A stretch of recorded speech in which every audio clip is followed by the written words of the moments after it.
Good day, beautiful people of the earth. It is I, Just Conspiracy, one who wishes to conspire with other good people of this planet to leave a better world for future generations than the world we all grew up in.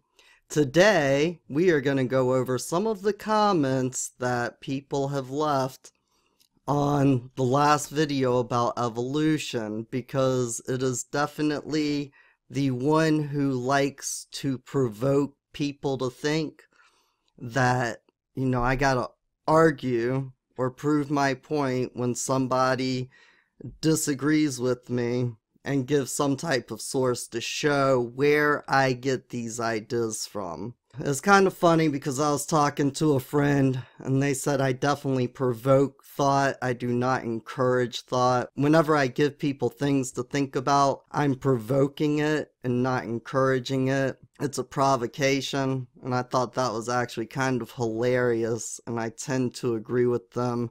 So I am going to go by some of this stuff point by point and just show that there are other points of view. And this is really about which science do you believe in? Because kind of like everything else, it's all based on your belief and you should follow your heart. And science says contradictory things sometimes, which is why people should look into it and study it. Just to be really clear, the video was not saying that everything about evolution is wrong. It's not saying that everything that Darwin's theory of evolution is wrong. There are definitely facts of Darwin's theory of evolution that we can observe. I agree with that, just to be clear. And the scientists that I will show speaking also agree, yeah, there are a lot of things that he presented that make sense, but not everything. I will let the scientists get into that because they know way more about it than I do. They're qualified to talk about it. I am not. The first thing that we're going to address is this Rubik's Cube down here. Says that in the video with Michael Corballis talking, that I only kind of cherry pick the quote when he's talking about language, and he goes on for the next 12 minutes to talk about how language gradually occurs. I actually disagree with this, and I will show you why. Okay, so when we go to the dictionary and look up the word language, the first definition, human speech. Second definitions, the words duly arranged in sentences. The speech or expression of ideas. Basically, language involves speech. And it's not just this dictionary definition. Here is a paper by Noam Chomsky, chomsky.info, and in my opinion, Michael obviously was saying that Noam Chomsky is probably the foremost leader in language and the language community, so I would take this as a very credible source. I will put the link in the description below. It says here in the middle, as we have argued, communication cannot be equated with language, so its evolution cannot inform the mechanics of language syntax. So communication and language are two different things. What Michael was talking about was gesture communication. Gesture is not language. Gesture communication is not language.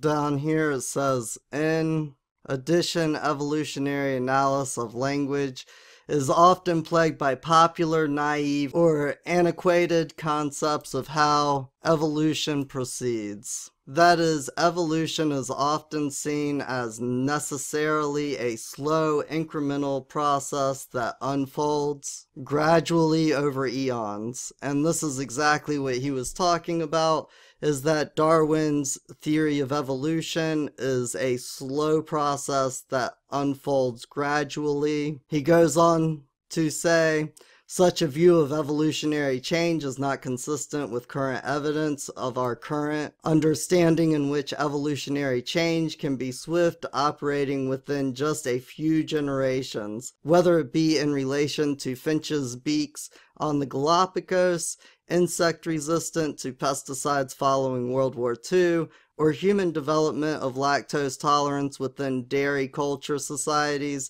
to name a few cases out of many. To get back to my original point and why I disagree with Michael about his theory of language, talking about gesture communication being a language, is because down here it is written, moreover, even granting that speech is a requirement for language, it has been argued convincingly. So speech is a requirement for language. Again, I will leave a link in the description box below this video. So now that we have gotten language out of the way, a Rubik's Cube up here says again, evolution is not how life starts. Evolution is how life changes.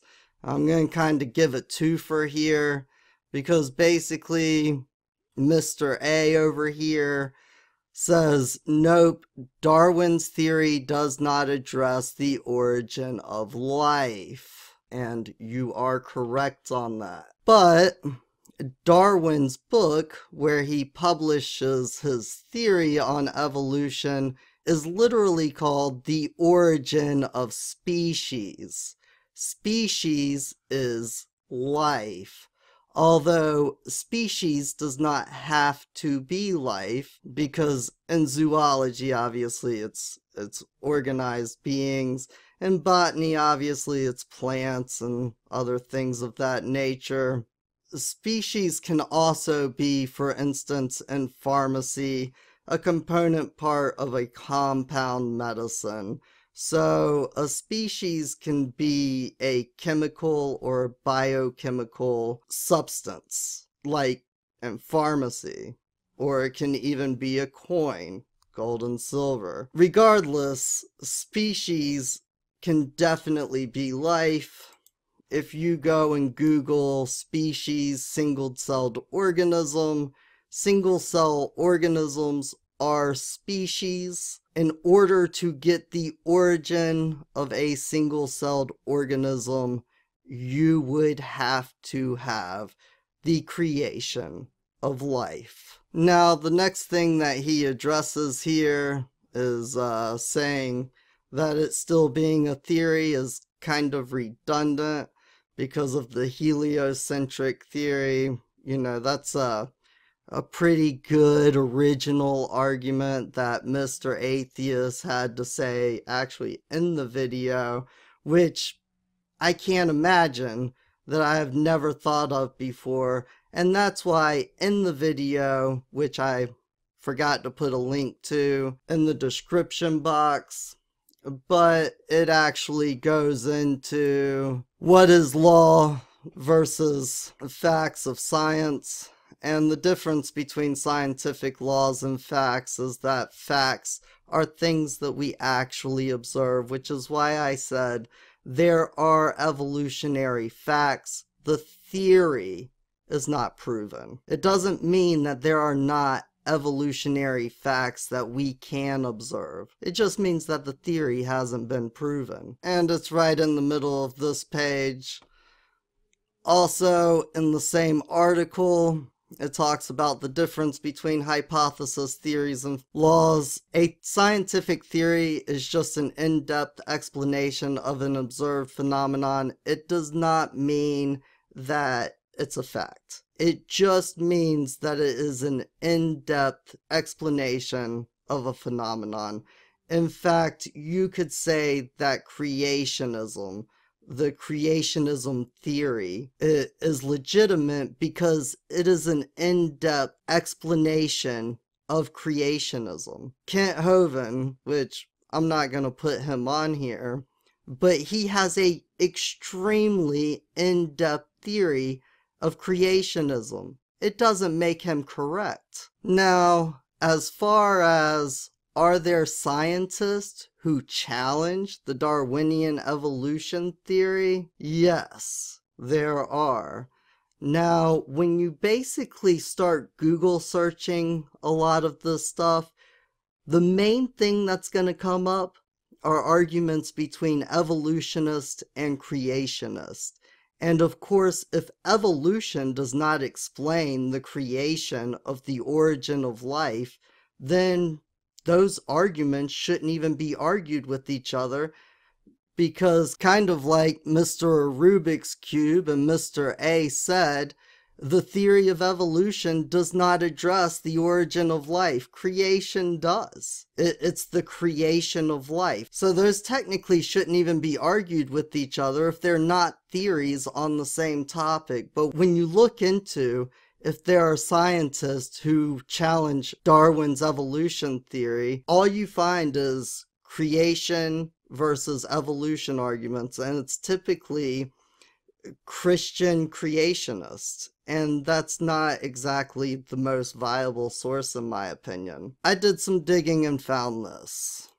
Yes, various tenets of Darwinian evolution and the evidence put forth to support it have been scientifically challenged by doctoral scientists, researchers, and theorists at a number of universities, colleges, and research institutions around the world. Over 700 scientists have signed the scientific dissent from Darwin statement since 2001. The statement reads, "We are skeptical of the claims for the ability of random mutation and natural selection to account for the complexity of life. Careful examination for the evidence of Darwinian theory should be encouraged." Scientists supporting the statement include National Academy of Sciences member Phil Skell, evolutionary biologist and textbook author Dr. Stanley Salty, and Giuseppe Sermonti, the editor of Revista de Biologia Biology Forum. The number of scientists is growing, and the dissent from Darwinism list now includes scientists from the U.S. National Academy of Sciences and the National Academy of Sciences in Russia, Hungary, Czech Republic, as well as scientists from universities such as Yale, Princeton, Stanford, MIT, UC Berkeley, UCLA, Baylor, and many others.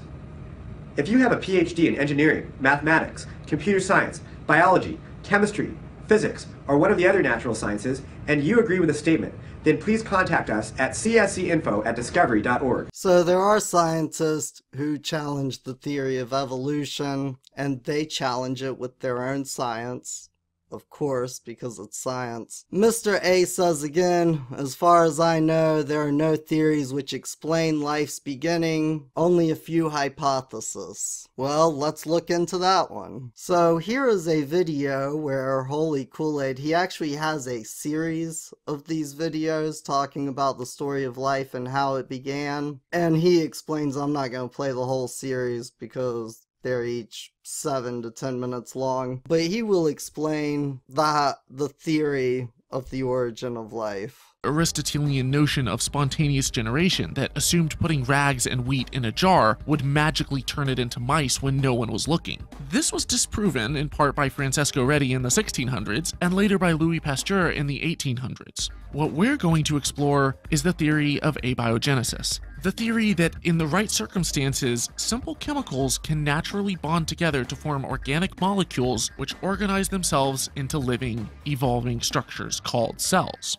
Given a big enough time span and enough generations, can we get from chemicals to humans? In order to answer that, we need to know what living organism lore is the theory of abiogenesis. Okay, so in this series, he talks about the theory of abiogenesis. I'm not even going to go into the etymology of what that actually means. It kind of hurts my head. But it's never been observed, it's never been done. It's just a theory, it is not a science. Again, just because you have an in-depth explanation on how some type of process works, which is called a scientific theory, that does not make it a scientific fact.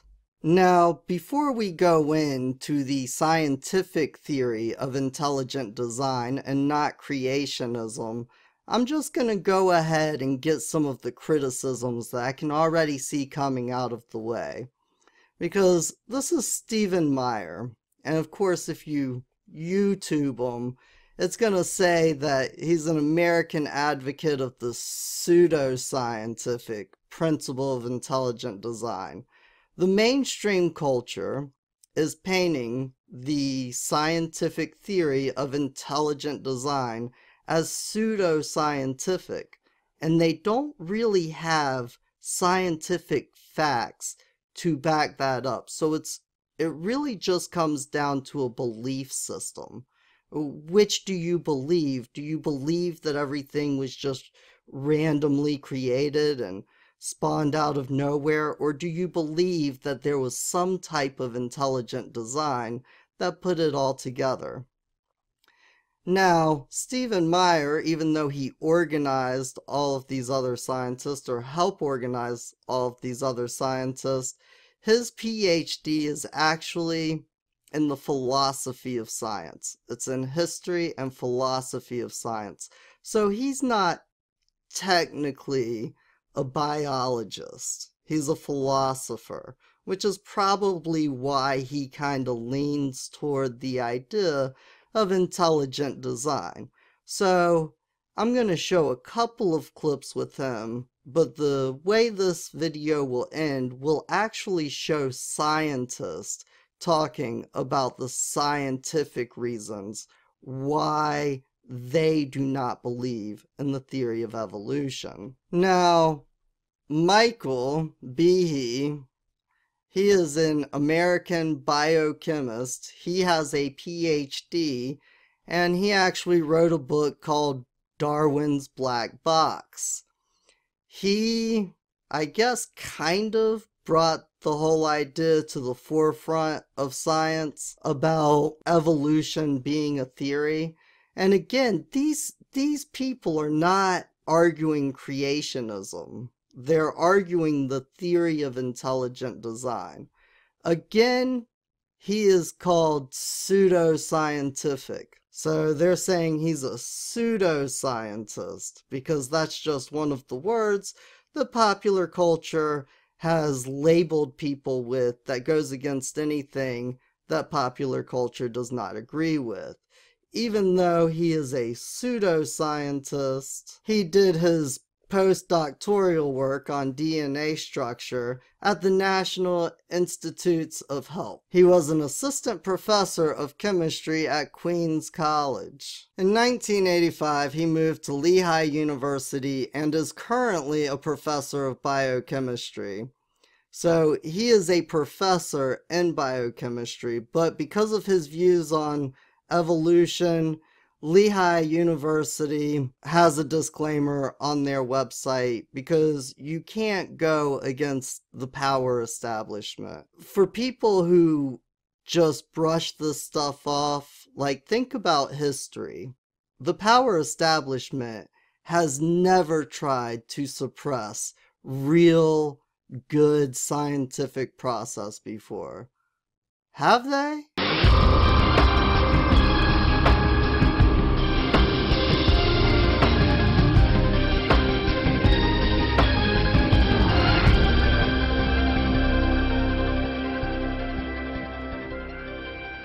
Throughout the second half of the 20th century, spectacular technologies revolutionized scientific understanding of the cell, the basic unit of life. During an interview with biochemist Michael Behe, Strobel learned how this new knowledge has shaken the foundations of Darwin's theory. In the 19th century, when Darwin was alive, scientists thought that the basis of life, the cell, was some simple glob of protoplasm, like a little piece of jello or something that was not hard to explain at all. But with the hard work of science in the 20th century, we've seen that the cell is far from simple. It's got very complicated molecular machines and things that are very resistant to Darwinian explanation. Michael Behe has devoted his career to the study of the design and operation of the cell. He has also written extensively on the biochemical challenge to evolution. Most people have no idea of how small and complex cells are. A typical cell from you or me, called a eukaryotic cell, is probably 1/10 of the size of the head of a pin. And yet in that single cell, there are about 3 billion units of DNA making out the chromosomes. And those 3 billion units make the molecular machines of the cell, literally machines that make the cell work. With computer animation, we can enter the cell. Here, the staggering complexity of its molecular machinery is clearly seen. It's like going into an automobile factory. The factory has a large number of machines. The parts have to fit together in very specific ways to do their jobs, and if things go wrong, the cell is in big trouble. And just one cell is enormously complex, but humans, you and I, are made from trillions of cells, and those trillions of cells have to fit together in the right way and do their own job. Darwinism was a lot more plausible when we were thinking about globs of protoplasm than it is when we're thinking about molecular machines. Each of these biochemical machines is a masterpiece of engineering and nanotechnology. They are essential to functions as vital and diverse as vision, photosynthesis, and the production of energy in the cell. Michael Behe has studied several of these machines, including the flagellum, a remarkable rotary motor. I remember the first time I looked in a biochemistry textbook and I saw a drawing of something called a bacterial flagellum with all of its parts in all of its glory. It had a propeller and the hook region and the drive shaft and the motor. And I looked at that and I said, that's an outboard motor. That's designed, you know, that's no chance assemblage of parts. Behe's reaction was Evolution is absolutely challenged by credible scientists. We're going to go into a couple of other kind of snippets of a video. And after we go through these couple of snippets, I'm going to play some other doctoral scientists with PhDs in biology or biochemistry or chemistry who kind of lean towards the same views. Scientific body in the world. It goes back to the 17th century. Sir Isaac Newton was one of its presidents. They had the portraits of all these heroes of science. But this year, the meeting in late 16 was called by leading evolutionary biologists who realized that neo-Darwinism, the standard textbook theory of evolution that we all learn in high school and college biology courses, is in serious trouble. In fact, the opening talk of the conference was by a very prominent Austrian evolutionary biologist named Gerd Müller, whose talk was titled "The Explanatory Deficits of the Modern Synthesis," which is a jargon term for neo-Darwinism. His talk described most poignantly the inability of the mutation natural selection mechanism to generate genuine novelty. He said the mechanism lacks creativity. It doesn't explain the origin of major morphological innovations, the origin of new form. Pretty interesting, because you think back to Darwin's theory, when he explained the origin of new species, he was explaining the origin of new forms of life. So you have leading modern Darwinists saying, theory's not getting it done anymore. The mutation selection mechanism lacks creative power to explain the most important things in the history of life. It does a good job of explaining the small-scale variations, the little finch beaks that get bigger and smaller in response to weather patterns, the peppered moths whose coloration turned dark and light and dark again in response to varying levels of industrial pollution. No problem with that. But explaining where birds and insects come from in the first place, or animal body plans, or still less, the origin of the very first life, we need a new theory, said these gathered evolutionary biologists. That's why they were there, pre-interview with me today, and wanted a definition. Well, here's a definition. The theory of intelligent design says that there are key features of living systems, and the universe for that matter, but we're going to talk mainly about biology tonight, not physics and cosmology. There are key features of living systems that can be best explained by the activity of a designing intelligence, not an undirected natural process such as natural selection, acting on random variation or random mutations. And a corollary to that is that living systems look designed because they really were designed.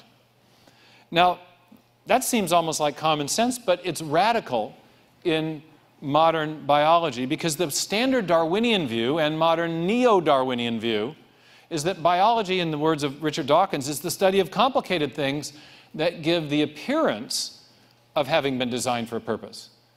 Anyone identify the key word in that? It's the appearance, the illusion of design. Francis Crick, as Jim Townsend reminded me, has famously said that, that biologists need to constantly remind themselves that what they're looking at evolved rather than they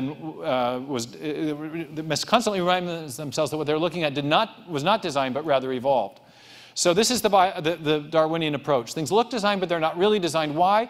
Because there's an unguided, undirected process that can produce the appearance of design without itself being guided or directed in any way. If the appearance is an illusion, then whatever process produced it must be unguided and undirected. And that is what evolutionary biologists have long said about the natural selection random mutation mechanism that Darwin pioneered and which modern biologists have advanced. We have two great famous companies. They both use code. One is the Microsoft company. They write code. I see Walter Myers here tonight. He's a Microsoft guy. But then there's also the Boeing company. And they use code to direct the construction of their airplanes. That uses a technology called computer-assisted design and manufacture, where digital code is used to direct the construction of a mechanical system. So an engineer might write some code at a console, will go down a wire, and it's translated into another machine language that can be read at a manufacturing apparatus. And if you're up at Boeing, that manufacturing apparatus might be helping you place the rivets on the airplane wing at just the right place so you've built things properly. So you've got information directing construction. And that's the process that's going on inside the cell. We've got this digital code directing the construction of the proteins and protein machines that keep all cells alive. Now that raises a really profound question. And I call it the DNA enigma. But the DNA enigma is not, what is the structure of the DNA molecule? What is the information enigma? Where did it come from? Where did it come from? What is the origin of the information? Richard Dawkins has noted, he of apparent design only, no real design, but he says, the machine code of the genes is uncannily computer-like. Our local hero in Seattle, Bill Gates, says DNA is like a software program, only much more complex than any we've ever created. That's the big mystery in biology. You want to build something, you got to account for the origin of the code, because you can't build anything without the instructions that are involved in this essentially CAD/CAM process. So that was Stephen Meyer, who is apparently a pseudoscientific doctoral PhD in philosophy of science. The reason I just showed those particular clips is because he has a degree in philosophy. So we're going to go watch a video of some scientists who actually talk about what problems they see with the theory of evolution. I'm not trying to say what is right or what is wrong. The people that we've been listening today have a much higher level of education in these matters than I do. I'm just trying to say, don't listen to somebody just because they tell you something is science.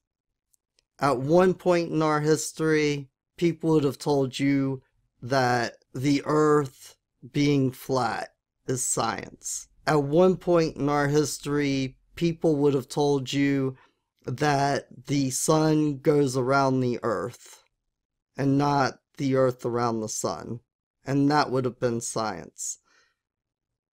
At one point in our history, and actually this came from the theory of evolution, it's one of the dangers of having something like a theory of evolution. But at one point in our history, we taught people in schools that people of color, African Americans, were only 3/5 of human beings. And that idea came directly from evolution and from Darwin's Origin of Species. Think about these things before you just follow them blindly. I am just conspiracy, and I just wish to conspire with other people of this planet to leave a better world for future generations than the world we all grew up in. I love everybody, and just think for yourself, follow your heart, do whatever you believe is right inside of your heart. And for all of you atheists, just remember, that you believe in God too, even if that belief is not having a belief in Him. Even if that belief is the belief of doubt. Thank you. The general theory of evolution says that all living things came from a single cell, and that cell came from something like a primordial soup. And for me as a chemist, the hardest problem for evolution is the origin of first life from non-living chemicals, and this is commonly called chemical evolution. Most people have heard of the Miller-Urey experiment, and it's in most textbooks still today. They wanted to see if organic molecules could come from inorganic precursors. So they took some simple chemicals and they ran them through a spark chamber. And most of the products they got really amounted to nothing more than a brown tar, because random chemical reactions produced random molecules. And yeah, they found a few amino acids, but in a mixture of left and right-handed forms. But what they didn't find are certain specific amino acids that are critical for life. They didn't find nucleotides. They didn't find any large biomolecules. To get living things, we need lots of huge molecules, and that means we have to get little molecules to combine into big molecules. And the problem is that chemicals don't react in that way. Everything I've learned in real chemistry shows that the reactions go in the opposite way from what's required for life to come from non-living chemicals. Any chemist trying to do that would not have water in the reaction, because water tends to drive the reaction in the opposite direction towards the little molecules, and yet the primordial soup would inevitably have loads of water in it. So it's the last place any real chemist would try to make proteins or DNA.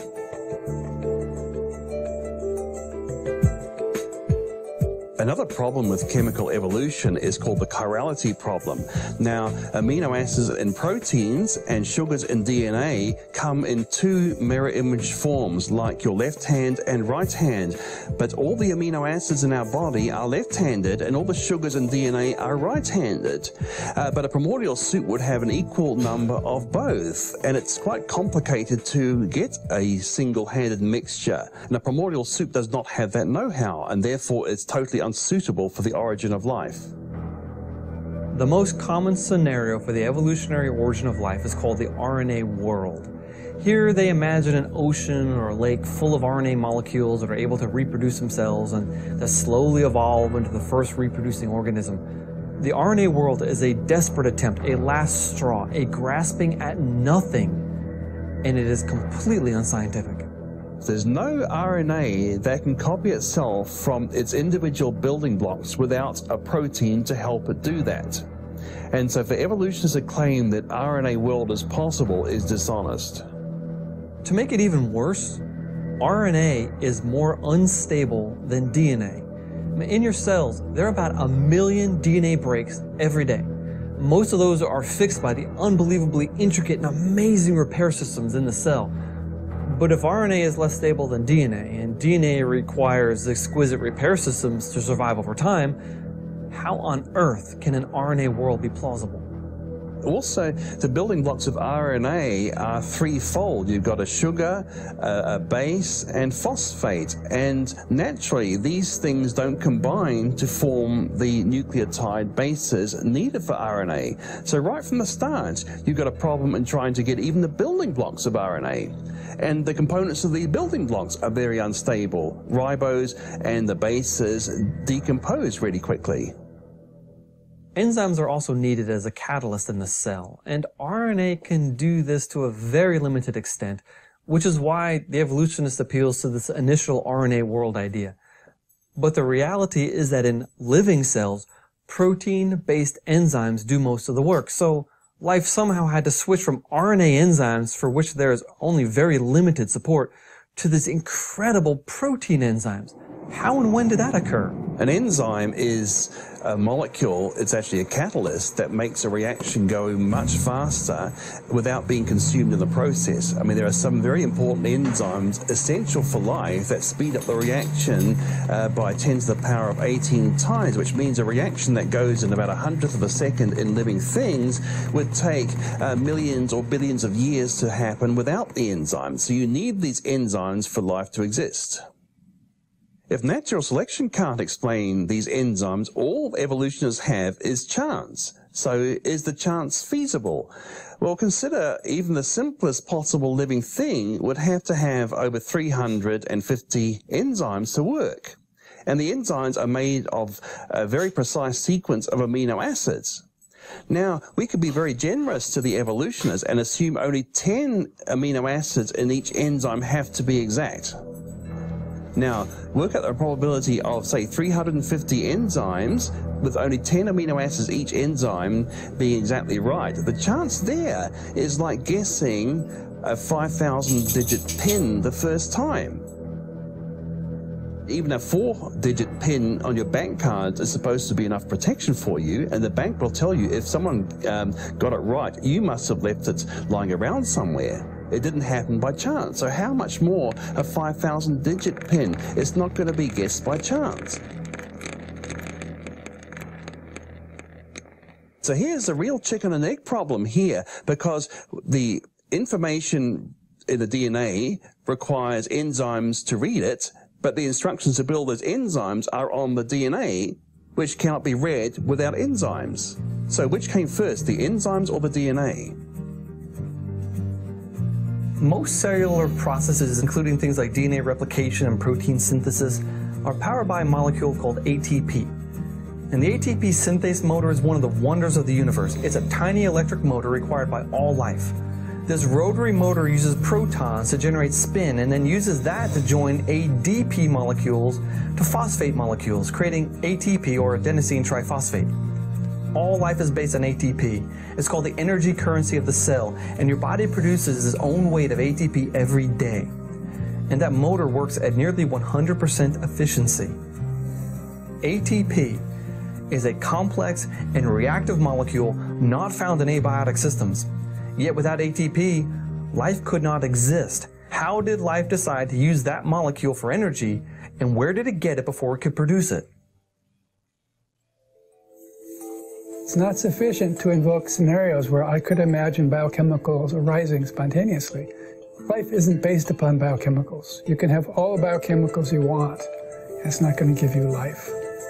You can have all the amino acids you want. You can have all the proteins you want. You can add RNA to the soup. You can add DNA to the soup. You can even add membranes to the soup. But number one, they will never assemble into a coherent, correctly assembled cell.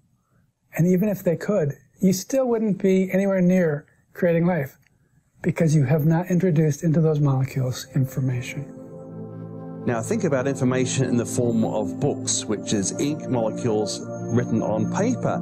The information didn't come from the ink molecules. You could pour ink on a page and you would not get a book out of it because the information in the books is the result of a mind organizing those ink molecules into letters and words, sentences and paragraphs. For instance, the simplest living cell, the mycoplasma, has about 600 kilobytes of information.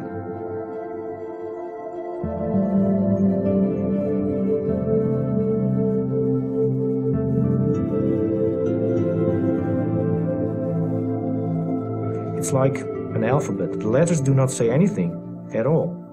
It has to be in the right position, and it has to be interpreted. And that is what is going on in the cells of living beings. You see, there's nothing in chemistry alone that would put any sort of coded information into a molecule. I mean, even if you could get nucleotides to form in a chemical soup, and even if you could get them to form a chain, you'd have nothing but a random string of letters.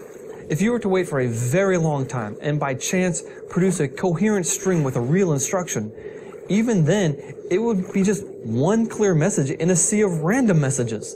This is the opposite of what life requires. Life requires lots of information, tightly controlled and protected, able to be copied, able to be fixed when an error appears.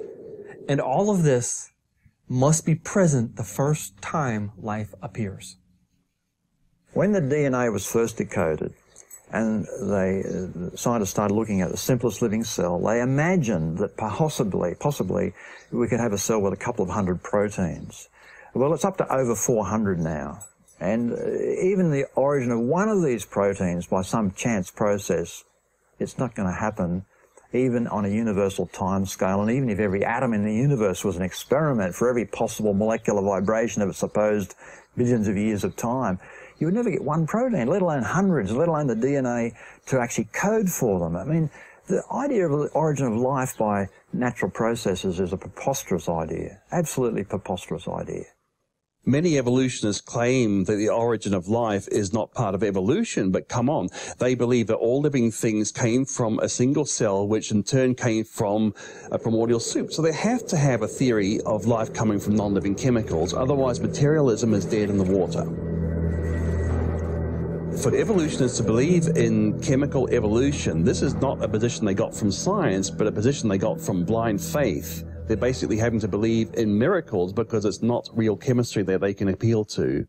Evolutionists often accuse creationists of believing in a God of the gaps, where they say that we claim God just did it that way when we run into some process that we don't quite understand. But very often when faced with an unanswerable question, a problem like the origin of life, evolutionists invoke their own Darwin of the gaps. See, everything we know about the laws of chemistry, about genetics and statistics and information theory argues against any life from non-life idea. But an evolutionist must believe that scientific laws are violated for life to arise from non-living chemicals.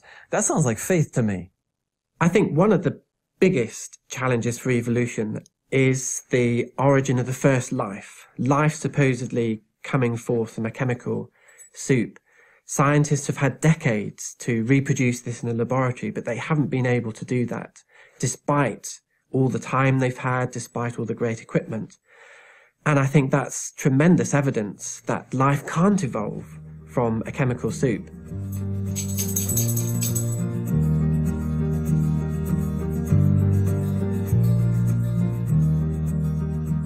Many evolutionists admit that life from non-living chemicals is a huge problem for life on Earth.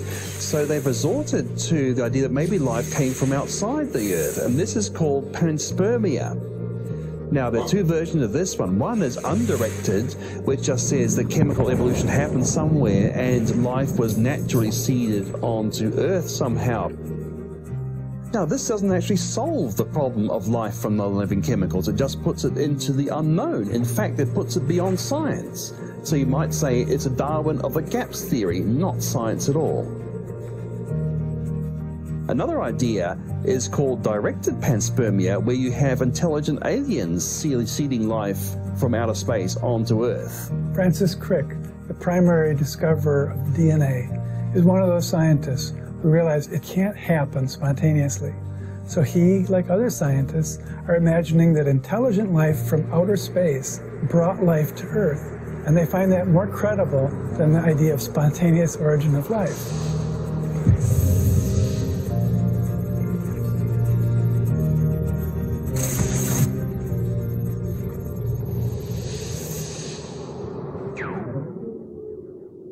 Evolutionists who resort to directed panspermia are in fact tacitly conceding that life was intelligently designed. The only difference is their designer is an alien. Studying the origin of life is totally ridiculous in the light of our modern understanding of the most simple living cells and what it needs.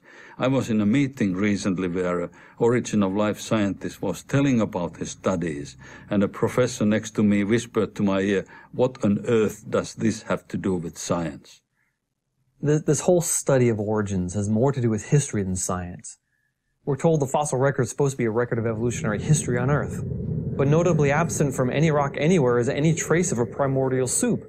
If chemical evolution occurred over millions of years, and if rocks form slowly and fossils accumulate slowly, there should be a record of this somewhere in the fossil record.